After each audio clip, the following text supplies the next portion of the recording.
반갑습니다. 수요 예배에 오신 우리 사랑하는 성도님들을 진심으로 환영합니다. 또한 민수기 성경 공부 세 번째 시간에 오신 우리 성도님들을 진심으로 환영합니다. 이제 오늘 우리가 함께 말씀을 나누겠습니다. 오늘 나눌 말씀은 민수기서 10장에서 14장까지의 내용입니다. 민수기서에 특별히 우리가 잘 아는 그 광야에서의 반란 사건, 또 가나안 정탐 사건, 이제 이런 내용들을 오늘 좀 집중적으로 함께 보겠습니다. 이스라엘의 불순종. 우리 본문은 민수기 14장 22절로 24절 우리 한 목소리로 읽습니다. 내 영광과 애굽과 광야에서 행한 내 이적을 보고서도 이같이 10번이나 나를 시험하고 내 목소리를 청종하지 아니한 그 사람들은 내가 그들의 조상들에게 맹세한 땅을 결단코 보지 못할 것이요 또 나를 멸시하는 사람은 한 사람도 그것을 보지 못하리라.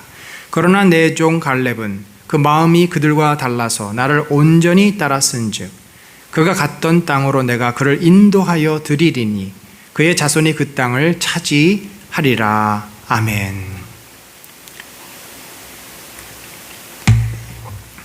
여러분, 민수기서 하면은 우리가 구약 모세오경에 있는 책임을 알고는 있지만 구체적으로 그 민수기의 위치가 애매하고 이게 출애굽기도 아니고 레위기도 아니고 그렇다고 신명기도 아니고 뭔가 이 특징이 없는 듯해 보입니다.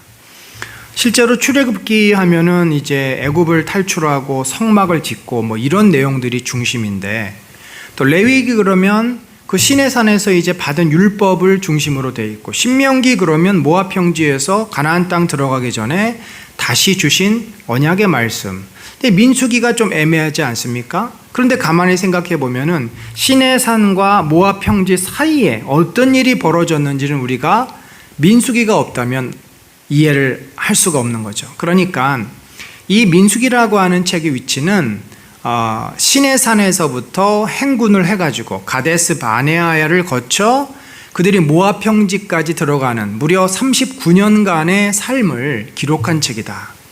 39년간의 모든 사건을 기록하지는 않았죠. 어떻게 이들이 바로 이스라엘 땅으로 못 들어가고 이 가데스 바네아 주변의 광야에서 약 9년간을 헤맬 수밖에 없었나? 또 거기서 그들에게 무슨 일이 있었나? 이제 이런 내용들을 우리가 민수기를 통해서 듣게 되고, 또 그리고 원래 하나님께서 이 민수기를 통해서 가나안 땅에 이들을 어떤 의도로 인도하시려고 하셨나? 이런 내용도 우리가 알 수가 있는 겁니다. 그래서 민수기가 이제 기록하고 있는 내용은 가데스 바네아까지, 시내산에서 가데스 바네아까지의 내용, 그것이 나와 있고, 또 가데스 바네아에서 모압 평지까지의 내용이 나와 있습니다. 특별히 오늘은 이제 행군을 통해서 시내산에서 떠나서 이 가데스 바네아에 도착을 하고, 거기서 정탐 사건을 통해 이들이 받게 되는 앞으로의 어떤 운명, 이제 이런 이야기들을 함께 좀 살펴보겠습니다. 우리가 전체적으로 민수기를 구분할 때 1차 인구조사와 2차 인구조사로 나눌 수 있죠. 1차 인구조사는 출애굽 1세대에 해당되는 내용입니다. 그들이 이제 지리적으로는 시내산에서 처음에 이 민수기가 어떻게 조직을 정비해서 출발을 했는지가 기록되고, 그리고 광야에서 그들이 결국은 40년, 약 40년, 39년을 보냈는지, 그게 이제 1차 인구조사와 연결이 돼서 1세대의 내용이죠. 출애굽 1세대. 그 다음에 이제 출애굽 2세대는 모압 평지에서 그러니까 20세 이하의 젊은 사람들이 이제 약 40년이 지났으니까 어떻게 되겠어요? 40, 50대 뭐 이렇게 됐겠죠. 30대부터 40, 50대. 물론 그 사이에 태어난 이제 아이들이 쭉 있겠고. 그래서 이들이 모압 평지에서 가나안 땅에 들어가기 전에 어떻게 그들이 또 가나안 땅을 준비할 것인지, 그것에 대한 내용을 출애굽 2세대에 대한 내용을 후반부에 기록을 합니다. 그래서 저희가 오늘은 이 출애굽 1세대의 내용 가운데 뒷부분이죠. 1세대가 잘 준비를 하고 출발을 했지만 결국 1세대가 가데스 바네아에서 정탐 사건의 실패로 그만 광야에 주저앉고 맞는, 그래서 오늘 우리들이 살펴볼 내용은 시내산에서 가데스 바네아까지 갔다가 거기서 일어난 정탐 사건까지 우리가 14장까지 함께 보도록 하겠습니다.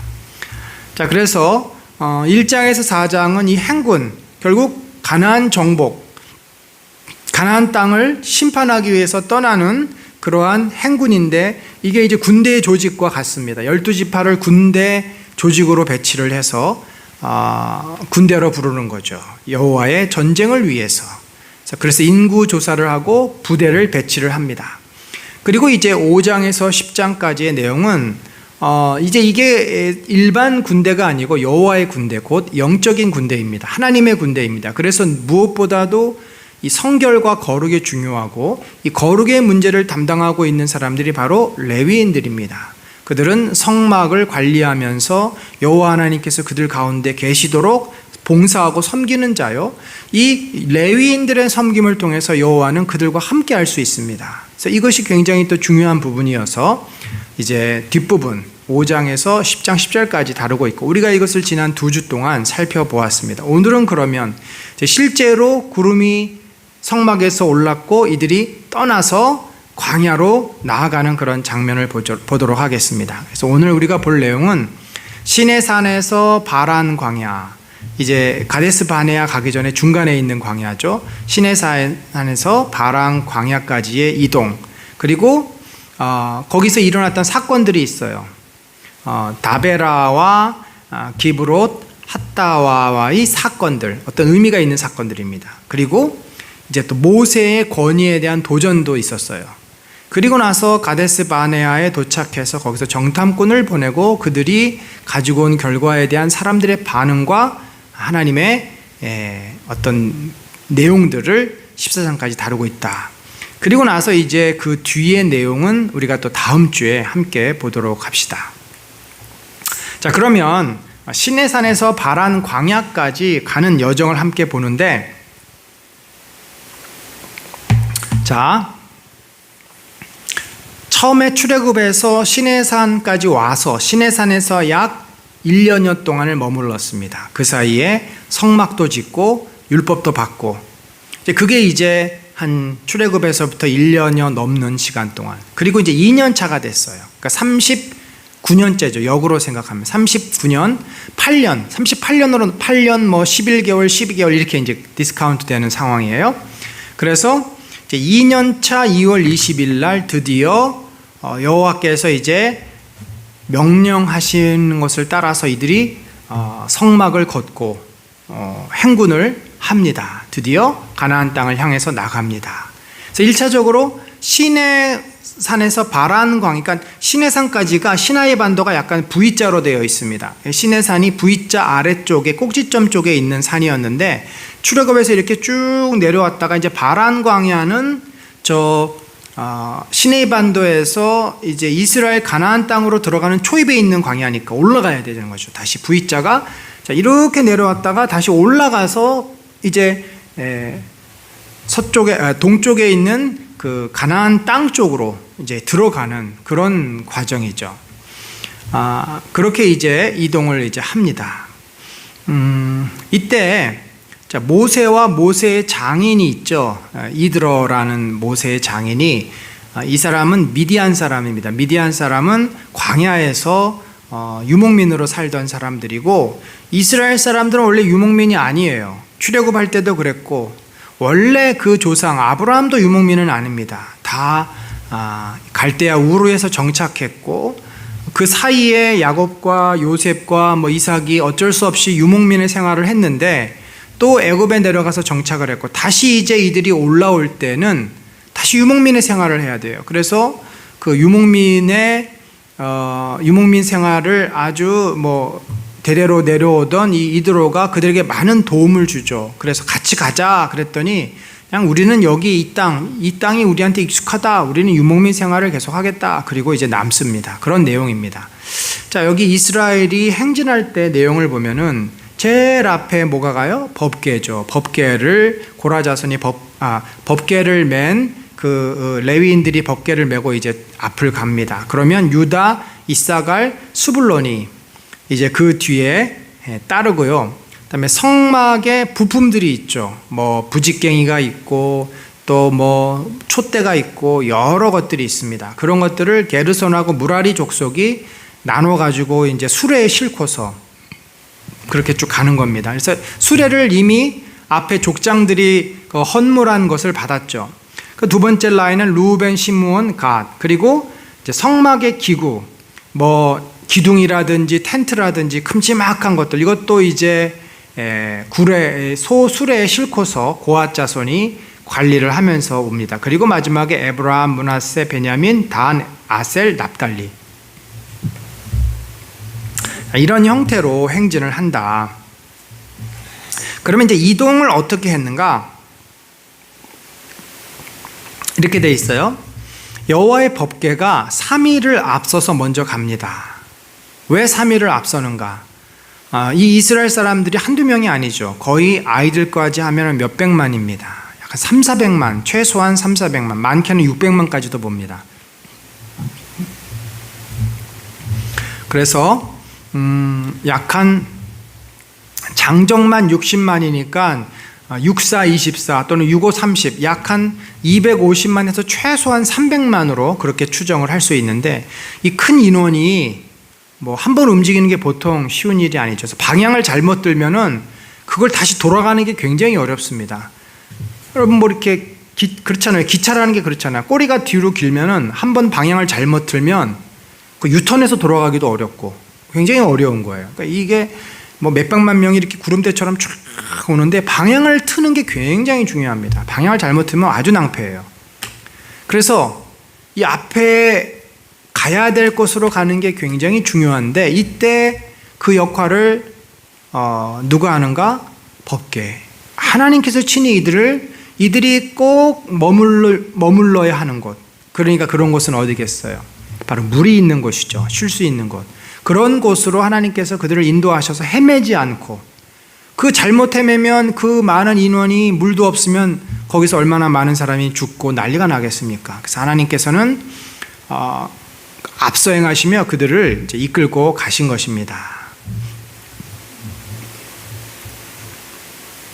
그래서 이제 궤가 이렇게 떠날 때 모세는 그런 기원을 합니다. 주여, 주를 미워하는 자를 도망하게 하소서, 대적을 흩으소서라고 모세가 이야기를. 또 궤가 이제 딱 멈추고 거기에 이제 성막을 딱 칠 때는 이스라엘 종족들에게 돌아오소서, 이게 일종의 뭐 하나님께서 앞서서 이 군대를 이끌고 계시는데, 이제 멈출 때는 그 앞서가신 분이 이제 우리와 함께 하소서, 이제 어떤 그런 그 형식이지만, 이제 모세가 이렇게 하면서 하나님과 그들이 같이 행진을 한 것입니다. 여기 보니까 그들이 여호와의 산에서 떠나 3일 길을 갈 때 여호와의 언약궤가 그 3일 길에 앞서가며 그들의 쉴 곳을 찾았다. 그리고 낮에는 여호와의 구름이 그 위에 덮였다. 이것은 뜨거운 햇볕을 막아주기 위해서 하나님께서 참 놀라운 은혜를 베푸신 것입니다. 우리가 여름에 구름이 있는 것과 구름이 없는 것은 너무나 큰 차이가 나요. 구름이 없는 때 앞에서 서 있으면은 1분도 서 있기가 힘듭니다. 그런데 이 고대 근동 지역의 이 온도는 거의 섭씨 40도가 기본이고 햇볕이 뜨거우면 뭐 50도까지도 올라가요. 그런 데서 뭐 30분만 있어 보세요. 일사병 걸립니다. 그래서 하나님께서 구름으로 햇볕을 착 차단을 해 놓으시는, 이 얼마나 섬세하고 놀라운 은혜입니까? 자, 이렇게 이제 이스라엘 사람들이 떠났어요. 그런데 가다가 보니까 막 사람들이 불평하고 원망하고 투덜대는 거예요. 뭐 왜 불평하고 왜 투덜댔을까요? 뭐 여러 이유가 있지 않겠습니까? 광야라고 하는 환경이 여러분 뭐 좋은 곳이 아니지 않습니까? 광야라는 곳은 굉장히 힘든 곳입니다. 걸어 다니기도 힘들고, 근데 거기를 시내산 쪽에서 머물러 있을 때는 몰랐는데 이 막상 움직이니까 너무 덥고 또 목도 마르고 또 먹을 것도 없고 모든 게 힘든 거예요. 배도 고프고 지치고 짜증도 나고 그러니까 왜 우리를 여기로 끌고 와서 이 개고생을 하느냐, 뭐 하나님은 도대체 우리를 어떻게 지금 하시려 그러냐, 뭐 이런 불평 불만들이 이제 계속해서 이스라엘 백성 사이에 퍼진 것입니다. 그러자 하나님께서 하나님을 신뢰하지 못하고 하나님을 불신하고 하나님을 원망하는 그들을 향해 징계를 내리시는 거죠. 왜냐하면 그걸 놔두면 어떻게 되겠어요? 이 거대한 백성들이 다 또 반란을 일으킬 수도 있고, 뭐 가지도 못한 채 그냥 거기서 애굽으로 돌아가자고 또 할 수도 있기 때문에 하나님께서 내가 너희와 함께 있으니 그런 원망을 하지 말아라는 하나님의 존재를 그들에게 분명히 드러내 보이십니다. 그래서 불이 진영 끝에서 나왔다. 아마도 뜨거워서 요즘 지구 온난화가 생기면서 가장 큰 문제가 뭐냐면 산불이 많아지는 겁니다. 산에 누가 불을 놔서가 아니라 자연적으로 발화가 돼. 그 햇볕에 의해서 햇볕이 너무 강렬하니까 그 인화물질 같은 것들이 이게 자연의 어떤 바람과 조건이 맞으면 스스로 불이 붙습니다. 그러면 그것이 삽시간에 주변이 다 건조하고 탈 것들이니까 아마도 누가 불을 잘못 썼는지 하나님께서 불이 하늘에서 팍 내려온 건지는 정확히 모르지만 이 따닥따닥 붙어있는 텐트에서 불이 나니까 삽시간에 불이 옮겨 붙는 거죠. 그때 백성이 살려달라고 부르짖습니다. 모세에게 이야기하고. 그러니까 이제 이게 뭐 몇백 몇 명이 있으니까 이렇게 보면은 텐트 저쪽에서 막 연기가 막 나는 거예요. 막 연기가 계속 올라오고 막 번지고 있는 거예요. 삽시간에 얼마나 이게 다 번지면 이제 큰일인 거죠. 그 장막 거기서 구할 수도 없고. 그러니까 모세가 급히 기도를 합니다. 자, 여기 보니까 여호와께서 들으시기에 백성이 악한 말로 원망하며 여호와께서 들으시고 진노하사 여호와의 불을 그들 중에 붙여서 진영 끝을 사르게 하시며, 그러니까 그쪽에서 아마 불이 나신 것 같아요. 불이 나게 하신 것 같아요.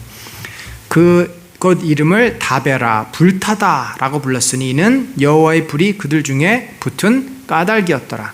그래서 이 여호와의 불이라는 것이 사람이 뭐 일부러 붙인 것 같지는 않고 자연 발화된 것으로 보여요.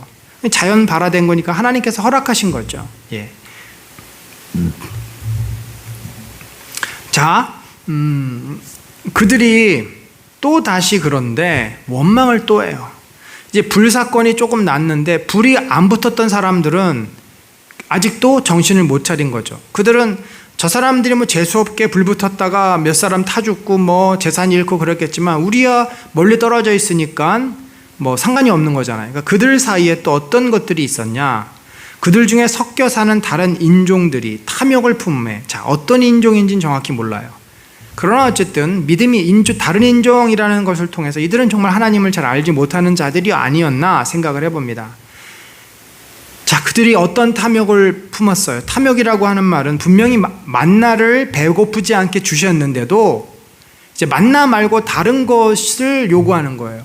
왜 여기 보니까 누가 우리에게 고기를 주어 먹게 하래? 일단 고기가 없다는 겁니다. 또 우리가 애굽에 있을 때에는 값없이 생선과 오이와 참외와 부추와 파와 마늘들을 먹은 것이 생각나거늘. 생선은 나일강에 가서 잡으면 되고 오이, 참외, 부추, 마와 파와 마늘도 그 나일강 주변의 비옥한 땅에 심어서 먹었던 거죠. 그때는 정착을 하니까 농사도 짓고 또 사냥도 하고 이렇게 할 수 있었는데 지금은 어때요? 상황이 광야니까 아무것도 할 수가 없는 거예요. 하나님이 주시는 그 만나로 겨우 이제 생존을 유지해 나가는 건데, 그러니까 이 사람들이 그거를 또 불평 삼고 뭐 충분히 이해는 갑니다. 충분히 이해는 가지만 그 과정이 지금 어떠한지에 대해서 그들이 시내산에서 언약을 하고 다 했지 않습니까? 출애굽을 하면서 하나님께서 어떻게 그들을 구원하셨는지 보지 않았습니까? 그런 것들은 싹 잃어버리고 현재 지금 자기들이 누리지 못하는 것에만 관심을 갖고 그것을 또 원망을 한 것입니다. 자, 그러자 여호와의 진노가 심히 크고 모세도 기뻐하지 아니하여.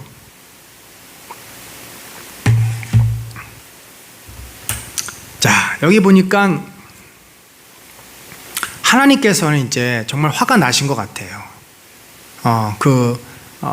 다베라에서 불로 그들을 이렇게 심판을 하셨음에도 여전히 저들 가운데 불평, 불만, 원망이 넘쳐나는 것을 보고 자, 이렇게 말씀을 합니다. 어찌하여 주께서 종을 괴롭게 하시나이까? 이제 모세가 하나님께 하소연하는 거예요. 어찌하여 내게 주의 목전에서 은혜를 입게 아니하시고 이 모든 백성을 내게 맡기사 내가 그 짐을 지게 하시나이까?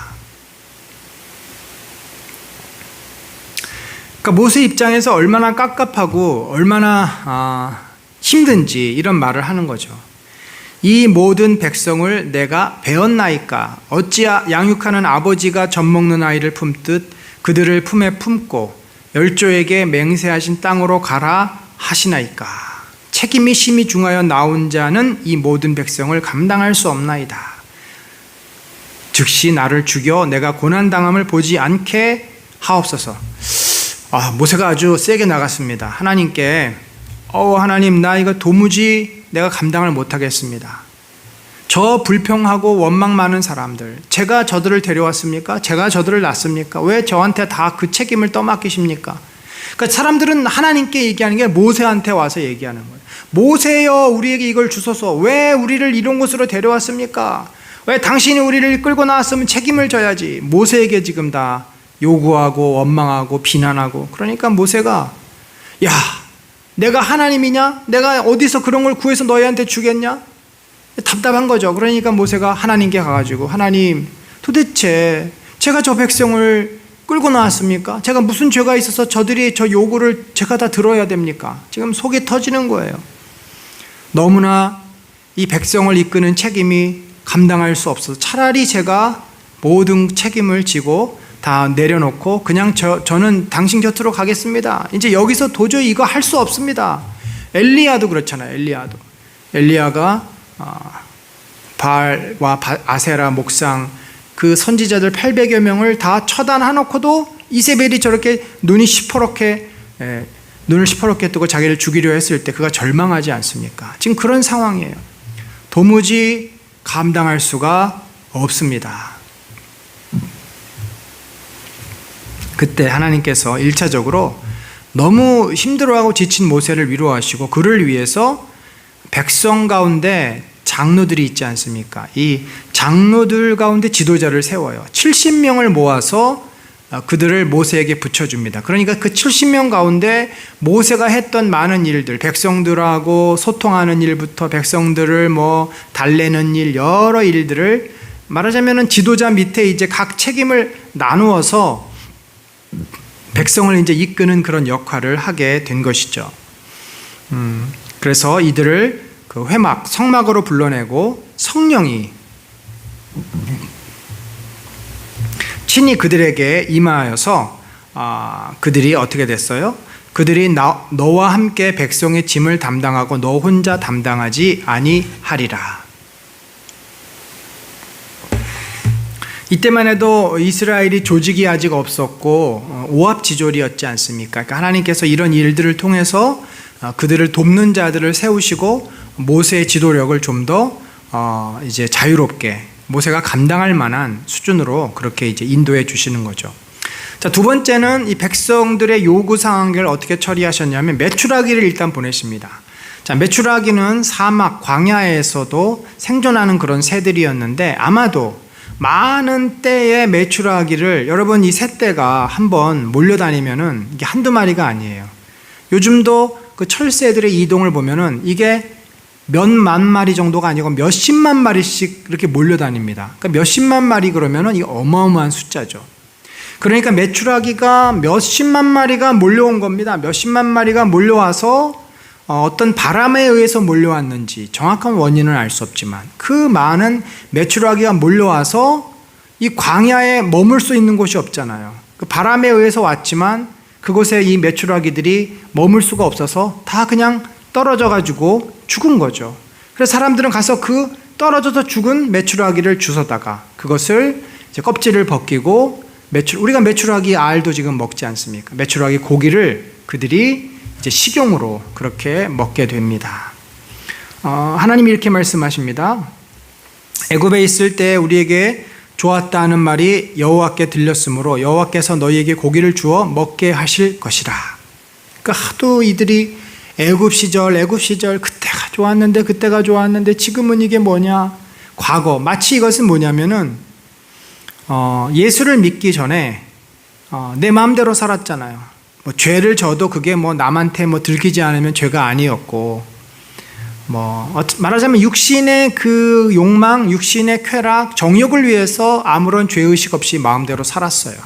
그런데 예수를 믿고 나서 마음에 걸리는 거죠. 양심의 가책을 받고 또 성경 말씀을 내가 또 알다 보니까 그걸 이제 못하는 겁니다. 그러니까 마음에 어떤 불평, 불만이 떠오르냐면 뭔가 이 내 욕구, 내 욕망을 내가 억제하고 절제하는 게 힘들어지고 그게 너무 예수 믿고 갇힌 것 같고 자유가 억압되고 힘든 거예요. 그래서 그런 불만이 이상한 형태로 교회에 터져 나오는 거죠. 우리 교회는 뭐 설교가 뭐 재미가 없어. 우리 교회는 성도들이 뭐 쌀쌀맞아. 사실은 내 안에 불만은 뭐냐면 내가 마음대로 내가 하고 싶은 대로 하지 못하는 것에 대한 욕구 불만이 있다는 것입니다. 자, 그래서 하나님께서 그들에게 어떻게 하셨어요? 하루나 이틀이나 닷새나 열흘이나 20날만 먹을 뿐 아니라 냄새가 싫어하기까지 한 달 동안 먹게 하시리니 이는 너희가 너희 중에 계시는 여호와를 멸시하고 그 앞에서 울며 이르기를 우리가 어찌하여 애굽에서 나왔던가 함이라. 멸시한다. 하나님이 얼마나 마음이 아프시고 기분이 상하셨을까요?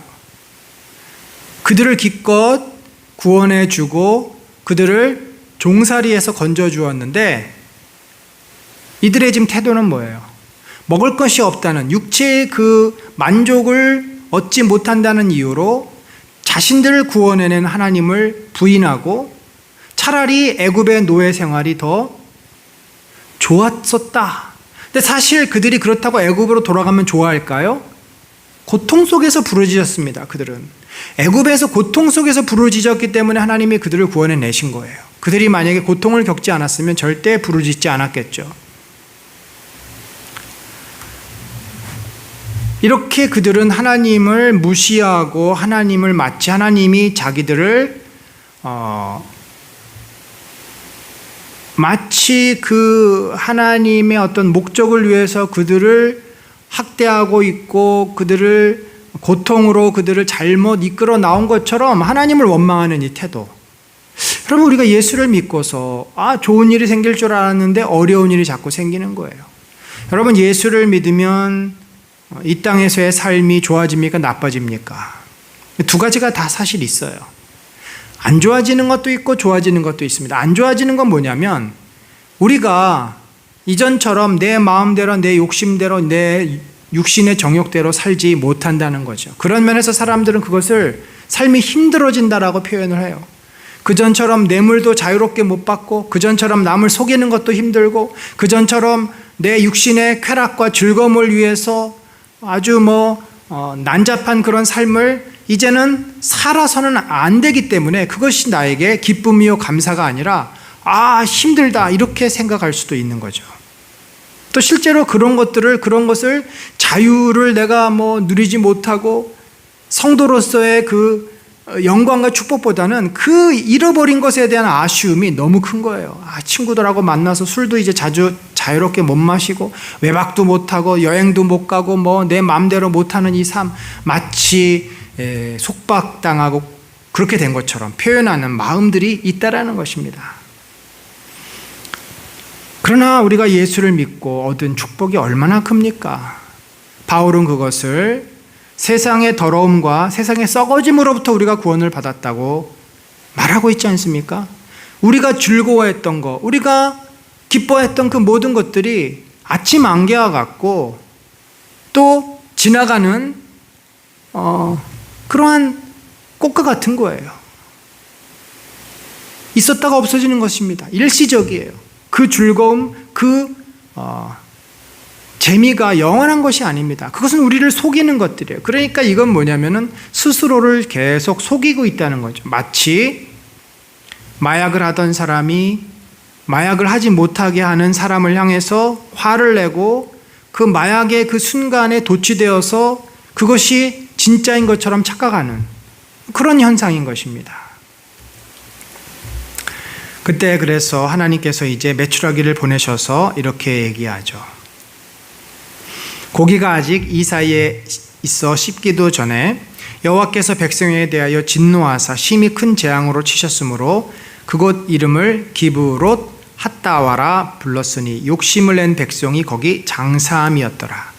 어떻게 이들이 죽었는지는 모르죠.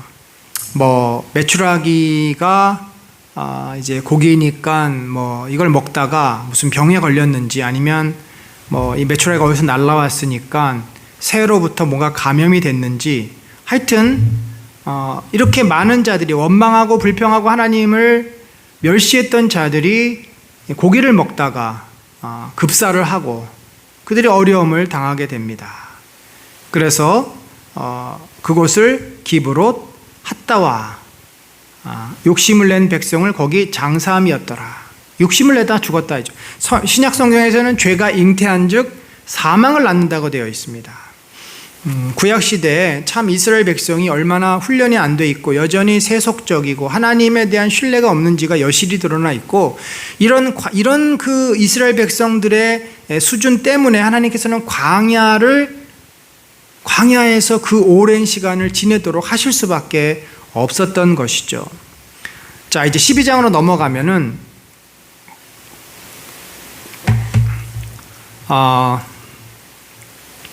참 이게 조직이 있을 때 조직에서 겸손하게 자리를 지킨다는 게 참 어렵습니다. 항상 위를 쳐다보고 나보다 위에 있는 나보다 영향력이 있는 사람의 자리에 오르고 싶고 항상 그러는 마음이 있어요. 그래서 이 미리암과 또 아론은 약간 이제 우유부단한 성격인데 미리암에게 편승해서, 왜냐면 아론은 가만히 보면은 그 송아지를 금부치로 만들고 그때 이제 제사를 할 때도 아론이 사람들이 그렇게 하자 그러니까 그냥 거기에 동조를 해버려요. 안 된다! 딱 끊지를 못해요. 상당히 우유부단합니다. 그래서 미리암은 누구예요? 모세의 누나지 않습니까? 모세가 갈대 상자에 둥둥 떠다닐 때 이집트 공주에게 자기 어머니를 유머로 소개시켜준 미리암. 그러니까 미리암이 누나면 이제 누나다 보니까 동생에 대해서 어떤 마음이 있었냐면 약간 무시하는 마음이 있었어요. 뭐라고 무시를 하냐면 모세가 그 구스 여자를 취하였더니 그 구스 여자를 취하였으므로 미리암과 아론이 모세를 비방하니라. 자, 이런 거를 우리가 다 핑계라 그럽니다. 핑계.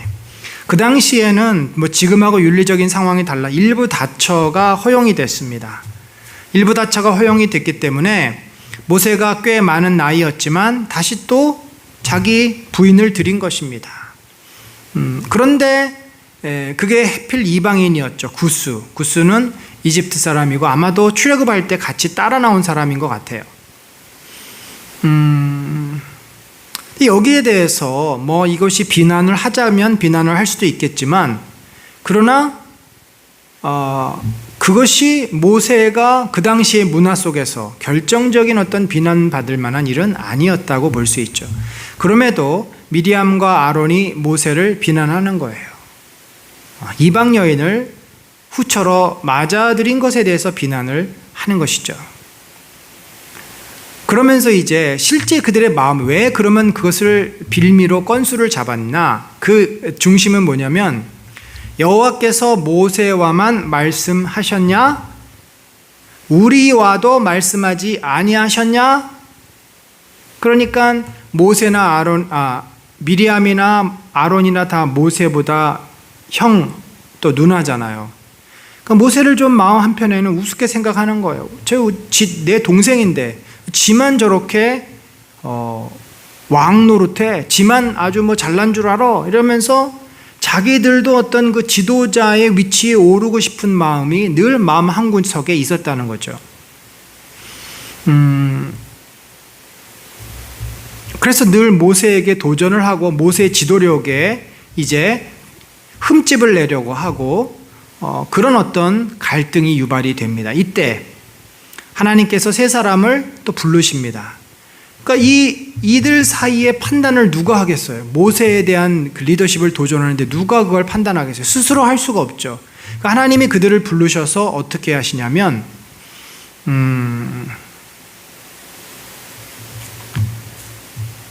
내가 하나님께서 이렇게 말씀하시죠. 선지자가 있으면 나 여호와가 환상으로 나를 그에게 알리기도 하고 꿈으로 그와 말하기도 하거니와 내 종 모세와는 그렇지 아니하니. 자, 이전의 모든 선지자들을 하나님께서는 부르시고 그들에게 꿈으로 또는 말씀으로 사명을 주셨는데 모세는 좀 다르다는 거예요. 왜 달라요? 그는 내 온 집에 충성함이라. 그와는 내가 대면하여 명백히 말하고 은밀한 말로 하지 아니하며 그는 또 여호와의 형상을 보거늘 너희가 어찌하여 내 종 모세 비방하기를 두려워하지 아니하느냐. 그러니까 모세는 지금 다른 어떤 선지자나 지도자들과는 급시 다른 겁니다. 모세는 하나님의 형상을 보고 하나님과 직접 대면하고 친구처럼 얼마나 하나님께서는 모세와 많은 것을 이야기하시고 가르쳐 주시고 모세에게 성막을 짓게 하시고 그 설계도를 보여주시고 율법을 주시고 그걸 설명을 해주시고 오랜 시간 모세와 하나님은 대면하여 친구처럼 이야기했다. 그런데도 마치 모세가 지도자로서는 결격 사유가 있고 지도자가 돼서는 안 되는 사람인 것처럼 아론과 미리암이 이렇게 얘기하는 것은 하나님의 권위에 대한 도전이다라고 말씀을 하십니다. 그래서 진노라고 떠나셨는데 그 진노의 결과로 어떤 문제가 생겼어요? 미리암에게 나병, 문둥병이 걸린 것입니다. 그래서 모세가 이 일에 대해서 다시 기도했을 때 하나님은 용서해 주시고 이 미리암을 진 밖에서 1회 동안 7일 동안 이제 있도록 하다가 들어오고 그 후에 이러한 사건, 그러니까 세 사건이 지금 이어서 났죠. 다베라 또 메추라기를 먹다가 죽은 사건, 그리고 이제 아론과 또 미리암의 반란 사건, 권위 도전 사건, 이런 것들을 다 마친 후에 그 후에 백성이 하세롯을 떠나 바란 광야에 진을 치니라. 자, 이제 하세롯에서 바란 광야로 가고 드디어 바란 광야에서 정탐꾼을 보내게 됩니다. 자, 정탐꾼을 파송하는데 정탐꾼을 왜 파송해요? 이게 영적인 전쟁이기 때문에 그렇습니다. 전쟁에 앞서 지형을 살피고 적군을 동태를 보면서 준비를 하는 거죠. 지금 여호와의 영적 전쟁을 위해서 이들이 나간 것이에요. 그래서 네겝길에서 산지, 그러니까 남쪽에서 북쪽으로 쭉 올라갔다 내려오라는 거예요. 그리고 그들을 보낸 데가 바란 광야, 가데스 바네아 그 일부분이죠. 가서 뭘 해오나 거기 있는 백성들이 강한지 약한지, 많은지 적은지, 또 땅은 좋은지 나쁜지, 또 성읍은 이게 이제 땅에 있는 것인지 아니면 산 위에 있는 것인지, 토지는 비옥한지 마른지, 또 나무가 있는지 없는지, 또 거기에 이제 나무 열매가 있으면 그것도 좀 가지고 와봐라 라고 이제 정탐을 보낸 것입니다. 그러니까 땅에 대해서도 그들이 좀 알아야지 이제 들어가서 여기저기서 흩어져서 살 수 있지 않겠습니까? 또한 그쪽에 사는 거민들이 어떠한지를 알아야 그들과 전쟁도 할 수가 있는 거죠. 그래서 이제 이동 경로를 보면 신광야에서 하맛, 어기, 르홉, 네겝, 헤브론, 또 에스골 골짜기, 이렇게 해서 남쪽에서부터 북쪽으로 쭉 따라 올라갔다가 이제 내려온 것입니다. 자, 이들이 이제 40일 동안 정탐을 하고 다시 돌아왔어요. 돌아와서 어떤 보고를 하는가? 땅이 비옥지입니다. 과일이 많습니다. 젖과 꿀이 흐릅니다. 이 젖과 꿀은 뭐냐면요, 젖은요 양과 염소의 젖이 차고 넘치는 것을 말하고요, 꿀은 대추 야자 나무 열매가 이게 이제 익으면은 이렇게 뻥 터져가지고 거기서 진액이 뚝뚝 떨어집니다. 이게 꿀보다 사실은 더 달아요. 당도가 더 다릅니다. 그래서 젖과 꿀이 흐른다는 것은 굉장히 살기가 좋은, 먹을 것이 충분한 그런 곳임을 말해주는 거죠. 땅 거민들은 아주 강하게 생겼고 아낙 자손의 그 후예들이 있는 아주 키가 2m에 이르고 건장한 사람들이 있다. 또 성읍은 견고하고 아주 힘이 크다. 이 부족들의 분포를 보면은 아말렉은 남방 땅에 있고 헷인과 여부스와 아모리 사람들은 산지에 거주하고 가나안인들은 해변과 요단가에 거주한다. 이 이야기는 뭐예요? 전 지역에 지금 다 사람들이 살고 있어요. 가나안 7족 속에 다 삽니다. 아말렉은 얼마나 악랄하고 악한 자들입니까? 뒤에 와서 치고 그런 아주 사기꾼과 같은 자들이죠. 헷사람, 여부스 사람, 아모리 사람이 산지 다 지배하고 있고요. 또 가나안 사람들은 해변과 요단가. 그래서 이 가나안인들은 뭘 갖고 있냐면 병거를 갖고 있어요. 아주 그래서 이미 이 모든 땅들이 저들의 강한 군사력과 힘으로 무장하고 있었던 것입니다. 그러니까 이 정탐의 내용을 보면은 땅은 너무 좋은데 그곳 사람들이 만만치 않다. 그곳에 있는 성읍들과 그것들이 너무나 강하다. 우리가 그거를 무너뜨리기에 너무 힘들다. 좀 그런 느낌을 받는 보고죠. 자, 그랬는데 갈렙과 여호수아는 그럼에도 불구하고 어떻게 이야기를 합니까? 우리가 곧 올라가서 그 땅을 취하자 능히 이기리라. 아주 긍정적인 보고를 합니다. 그런데 나머지 10 정탐꾼은 어떻게 이야기를 해요? 그와 함께 올라갔던 사람들은 이르되 우리는 능히 올라가서 그 백성을 치지 못하리라. 그들은 우리보다 강하니라. 그리고는 그 이스라엘 백성 앞에서 정탐한 땅을 악평했다. 그러니까 부정적인 것을 부각시킨 겁니다. 이스라엘 자손 앞에서 그 정탐할 땅을 악평하여 이르되 우리가 두루 다니며 정탐한 땅은 그 거주민을 삼키는 땅이다. 삼키는 땅에는 뭐냐면은 거기에 살면 결국 죽는다. 뭐 풍수지리설에 의하면은 사람이 살 곳이 못 된다. 그런데 여러분, 젖과 꿀이 흐르는 땅이 어떻게 사람이 살 수 없는 것이 되겠습니까? 우리가 들어가면은 반드시 죽을 것이다. 그런 의미인 거죠. 신장이 장대한 자들이며 네피림 후손인 아낙 자손의 거인들을 보았나니 그들 앞에 서보니까 우리는 스스로 보기에도 메뚜기 같으니 그들이 보기에도 그와 같았을 것이니라. 여러분, 그 자기 자신을 메뚜기로 보고 있으니 무슨 전쟁을 나갈 수 있고 나가서 어떻게 이길 수 있겠습니까? 비록 키가 좀 작더라도 작은 고추가 매워라는 우리 그 속담처럼 어떤 좀 그런 긍정적인 마인드로 그들을 대해야 되는데 싸워보기도 전에 메뚜기래. 그리고 저들도 우리를 메뚜기를 볼 거예요. 얼마나 자신감이 없고 얼마나 위축된 그런 표현이에요. 자, 이 이야기를 듣자 이스라엘 자손이 난리가 난 겁니다.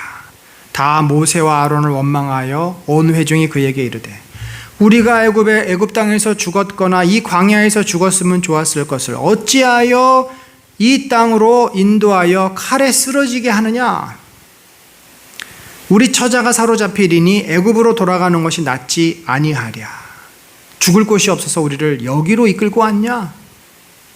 차라리 우리 그러면 아예 그럴 바에는 여기서 너무 멀리 왔지만 우리 차를 돌려서 다시 고향으로 돌아가자. 애굽으로 돌아가자. 그러면서 저 모세는 더 이상 우리의 지도자가 아니니까 새로운 지도자를 뽑아서 애굽으로 돌아가자. 여러분, 이거 굉장히 지금 아주 심각한 이야기 아닙니까? 앞에서도 하나님을 원망하고 멸시한 것에 대해서 하나님이 진노하셨는데 이제는 아예 하나님을 부인하는 수준이 되어버리는 거예요. 모세를 거부한다는 얘기는 하나님을 거부하는 거예요. 하나님, 당신 우리 필요 없으니까 왜 우리를 이 애굽에서 끌어다가 여기다 갖다 놨어요? 우리 다시 돌아갈 거예요. 왜 나를 하나님 없이 하나님 모르고 나 혼자서 재밌게 잘 살고 있었는데 왜 나로 하여금 이 복음을 듣게 하고 교회를 알게 해서 이 교회 자리에 끌고 왔어요? 너무나 당신 이 교회 믿고 예수 믿고 이 주일 예배 지키고 또 신앙생활하는 게 너무 힘들어요. 나 이제 교회 안 나갈래요. 똑같은 거죠. 많은 사람들이 교회에 뭔가 어려운 일이 있으니까 또 뭐 교회에 또 위로를 받기 위해서 왔다가 자기들이 생각하는 대로 뜻대로 풀리지 않고 또 일이 힘들어지니까 하나님을 원망하고 교회를 떠나가는 그런 상황하고 지금 똑같은 일이 벌어진 것입니다. 자, 여러분, 그런데 한두 명도 아니고 그 애굽에서 이들이 어떻게 나왔습니까? 정말 10번의 재앙을 거쳐서 나왔는데 이제 이들이 어디로 돌아간다는 말이에요. 그런데 여호수아와 갈렙이 다시 어떻게 했어요? 자기들의 옷을 찢고 정탐한 땅은 심히 아름다운 땅이라 여호와께서 우리를 기뻐하시면 우리를 그 땅으로 인도하여 들이시고 그 땅을 우리에게 주시리라. 이는 과연 젖과 꿀이 흐르는 땅이니라. 다만 여호와를 거역하지는 말라. 또 그 땅 백성을 두려워하지 말라. 그들은 우리의 먹이라. 그들의 보호자는 그들에게서 떠났고 여호와는 우리와 함께 하시느니라. 그들을 두려워하지 말라. 지금 갈렙과 여호수아의 핵심은 그거예요. 왜 하나님을 너희가 거부하느냐? 하나님이 우리를 여기까지 이끌어 오시지 않았냐? 왜 하나님을 너희들이 부인하느냐? 하나님은 어떤 분이냐? 전지전능한 분 아니냐? 출애굽시킨 분 아니냐? 그러면 그 땅의 거민이 아무리 강해도 그들도 하나님께서 물리치실 것이다. 겁먹지 말라는 거죠. 우리에게는 하나님이 계시지 않냐는 거예요. 그들을 보호하는 보호자는 그들에게 떠났다. 이게 뭐예요? 그들이 믿는 신, 그 신은 거짓 신이기 때문에 그들을 도와줄 수 없다. 우리가 믿는 여호와 하나님이 진정한 하나님이시요, 이미 우리가 그것을 눈으로 보지 않았느냐. 그러니 너희들 더 이상 하나님을 거역하지 말고 두려워하지 말고 겸손히 하나님을 찾아라 라는 이야기죠. 자, 하나님께서 이스라엘 백성으로부터 멸시를 지금 몇 차례 당하신 거예요. 하나님의 이야기를 들어봅시다. 이 백성이 어느 때까지 나를 멸시하겠느냐? 내가 그들 중에 많은 이적을 행하였으나 어느 때까지 나를 믿지 않겠느냐? 10번이나 넘게 시험한다고 표현도 하셨어요. 하나님이 이제 도무지 참을 수가 없으시고 더 이상 이들을 이대로 놨다가는 정말 이들이 하나님을 떠날 수도 있는, 스스로 불구덩이에 빠질 수도 있는 그런 위기의식을 느끼시고 그들에게 징계를 단단히 내리시는데, 내가 전염병으로 그들을 쳐서 멸하고 내게 그들보다 크고 강한 나라를 이루게 하리라.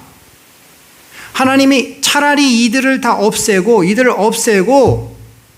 모세 너로 하여금 새롭게 나라를 만들겠다. 그만큼 지금 하나님은 진노하고 계시는 거죠. 그러나 모세는 역시 모세예요. 중보자 아닙니까?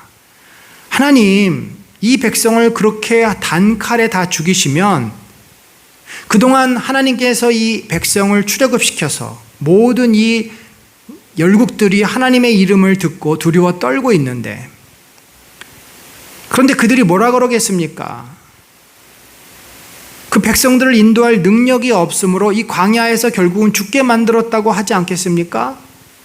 하나님, 당신은 그런 분이 아닌데 당신을 모르는 자들이 그렇게 당신을 비난하고 그러면 어떻게 합니까? 그러하오니 당신은 노하기를 더디하시고 인자가 많아 죄악과 허물을 사하시는 분이니 이들의 죄를 용서하여 주옵소서. 구하옵나니 주의 인자의 광대하심을 따라 이 백성의 죄악을 사하시되 애굽에서부터 지금까지 이 백성을 사하신 것 같이 사하시옵소서. 그러니까 계속 하나님 앞에 원망하고 주님이 용서해 주시고 원망하고 용서해 주시고, 그랬더니 하나님이 이렇게 말씀하세요. 내 영광과 애굽과 광야에서 행한 내 이적을 보고서도 이같이 10번이나 나를 시험하고 내 목소리를 청종하지 아니한 그 사람들은 내가 그들의 조상들에게 맹세한 땅을 결단코 보지 못할 것이요, 나를 멸시하는 사람은 한 사람도 그것을 보지 못하리라. 그러니까 하나님께서 그들을 진멸하지는 않으셨지만 그들이 가나안 땅에 들어가는 축복은 받지 못하게 하신 것입니다. 가나안 땅은 누가 들어가요? 하나님을 멸시하지 않고 존중하는 자, 하나님을 진심으로 신뢰하는 자, 세상을 두려워하지 않는 자가 가나안 땅에 들어갈 수 있는 것입니다. 그 대신에 누가 들어갑니까? 너희의 자녀들은 너희 반역한 죄를 지고 너희의 시체가 광야에서 소멸되기까지 40년을 광야에서 방황하는 자가 되리라. 너희는 그 땅을 정탐한 날수의 40일의 하루를 1년으로 쳐서 그 40년간 너희의 죄악을 담당할지니 너희는 그제서야 내가 싫어하면 어떻게 되는지를 알리라 하셨다 하라. 그래서 결국 광야에서는 원망하고 불평하고 하나님을 멸시했던 자들은 광야에서 생애를 마감하고 가나안 땅에 들어가지 못하고, 그 자녀들 20세 이하의 자녀들은 광야에서 40년을 훈련을 받아요. 그들도 그냥 들어가면 똑같이 자기 부모들하고 됩니다. 하나님을 잊어버리고 멸시합니다. 그래서 광야에서 40년 동안을 훈련받으면서 하나님은 이런 분이시구나. 우리가 하나님을 철저하게 신뢰하지 않으면 우리의 힘으로는 살 수 없구나. 우리가 우상을 섬겨서는 안 되는구나. 여러 가지의 깨달음을 얻습니다. 사랑하는 성도 여러분, 우리가 두 가지를 생각해 볼 수 있죠. 하나님을 멸시하는 자는 절대로 하나님으로부터 은혜와 축복을 받을 수 없습니다. 하나님을 하나님으로 믿는 자 역시 우리가 이 광야의 삶의 훈련이 없으면 바로 또 하나님을 멸시하게 돼요. 그게 인간의 진정한 모습입니다. 여러분, 우리가 지금 어디 있습니까? 아직도 우리는 하나님에 대한 진정한 신뢰, 진정한 믿음이 참 부족합니다. 조금만 뭐가 잘 되고 조금만 내 뜻대로 되면 금세 하나님을 잊어버려요. 뭐가 좀 안 되고 힘들어지면 금세 하나님께 원망해요. 도무지 하나님에 대한 진실한 믿음, 하나님을 온전히 하나님으로 인정하는 그 순전한 믿음이 잘 보이지가 않는다는 거죠. 그래서 하나님이 광야의 훈련 기간을 통해서 그 믿음이 내 삶의 중심이 되도록 우리를 매일매일 만지시고 계신 것입니다. 사랑하는 성도 여러분, 여러분의 삶이 끝이 안 보이는 광야에 있다고 낙심해 계십니까? 아닙니다. 지금 하나님의 은혜를 더 구할 때이고 하나님의 은혜로 그 광야와 같은 삶을 헤쳐 나갈 줄 믿습니다. 그런 믿음이 우리 안에 있을 때 이 광야와 같은 인생은 결코 광야로 끝나지 않고 가나안 땅으로 들어가는 과정이요 훈련의 시간이 될 줄로 믿습니다. 그런 은혜와 믿음이 저희 모두에게 있기를 간절히 축원합니다. 또한 그 갈렙은 그 대신에 어땠어요? 나를 온전히 따랐은즉 그가 갔던 땅으로 내가 그를 인도하여 드리리니 그의 자손이 그 땅을 차지하리라. 여러분, 거의 한 400만 명 가운데 가나안 땅으로 직행한 사람은 갈렙과 여호수아 단 2명이에요. 몇 프로입니까? 그만큼 우리가 순전한 믿음을 갖는다는 건 참 어렵습니다. 저도 그렇고 우리 모두가 다 지금 광야의 훈련 가운데 있습니다. 하나님, 갈렙과 여호수아의 믿음을 허락하여 주옵소서. 매일매일의 삶에서 비록 광야와 같고 앞이 안 보이지만 정말 주님이 함께 하시고 주님이 우리를 인도하심을 굳건히 믿고 두려워하지 않는, 그래서 가나안 땅을 매일의 삶에서 경험하는 우리 모두가 되게 하소서. 우리는 사실은 광야와 가나안을 둘 다 경험해요. 참 신비스럽죠? 이미 우리는 가나안 땅에 들어온 자나 마찬가지입니다. 그러나 우리가 믿음을 잃어버리는 순간, 두려움에 휩싸이는 순간 우리의 인생은 금방 또 광야로 바뀌어요. 그러니까 두 가지의 모드가 있는 겁니다. 여러분, 어떤 인생을 살고 싶으십니까? 광야의 모드로 살고 싶습니까? 가나안의 모드로 살고 싶습니까? 누가 가나안에 들어가요? 갈렙과 여호수아의 믿음이 있는 자는 가나안의 그 삶을 경험합니다만 갈렙과 여호수아의 믿음이 아니라 내가 중심이 되고 또 하나님에 대해서 멸시하고 원망과 불평이 있으면 그거는 바로 광야의 삶입니다.